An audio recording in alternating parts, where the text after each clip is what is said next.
Сәлем достар, менің каналыма қош келдіңіз. Сіздермен бүгін осындай баклажаннан рулет жасаймыз.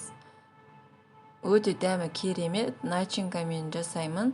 Ол үшін менің каналымда тіркеліп, мен бірге соңына дейін болыңыз. Лайк басып, комментарий қалдырыңыз. Бізге керек заттарды описанияға жазып қойдым. Сол жерден көріп аласыздар. Енді көріп тұрғандарыңыздай, міне тауықтың етін суда пісіріп алдым. Қуырып алсаңыздар да болады. Ал кеттік, енді жасаймыз. Баклажанды бірінші турап аламыз, видеодағыдай. Чесночный масланы майға чеснокты турап дайындап салып қойдым. Дәмі шығып тұр үшін алдын ала оны турап қоясыздар. Ары қарай осылай тураймыз.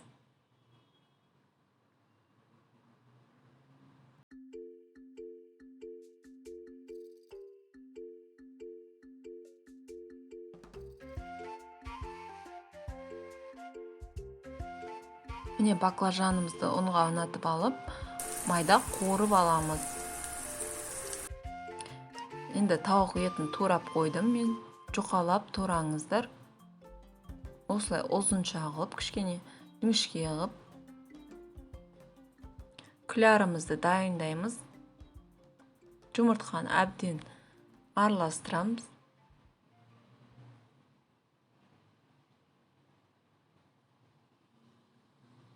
Ұнды саламыз, бір жұмыртқа аз болады, міне екінші жұмыртқамен де араластырдым.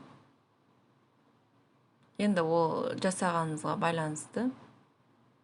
Енді начинка жасаймыз.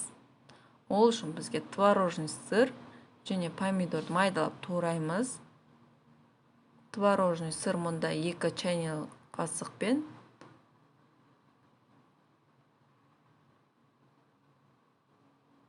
Укропты тураймыз.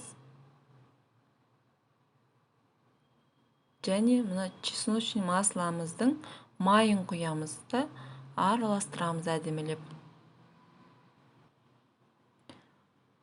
Рулеттерімізді ораймыз. Міне көріп тұрсыздар ғой. Осылай жасаймыз. Начинкамызды салып, рулетті ораймыз. Және қыстырып қоямыз. Шашылып қалмас үшін осы жерде біз майымызды қыздырып қоямыз. Күләрға аунатып,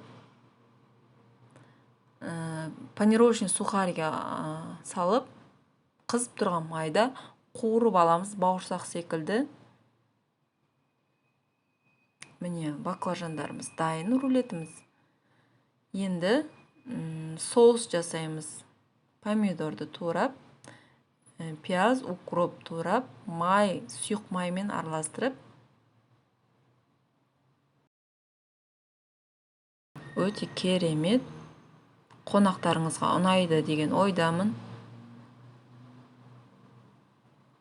Менің каналыма тіркеліп, келесі видеоны жіберіп алмас үшін колокольчикті басып қойыңыз.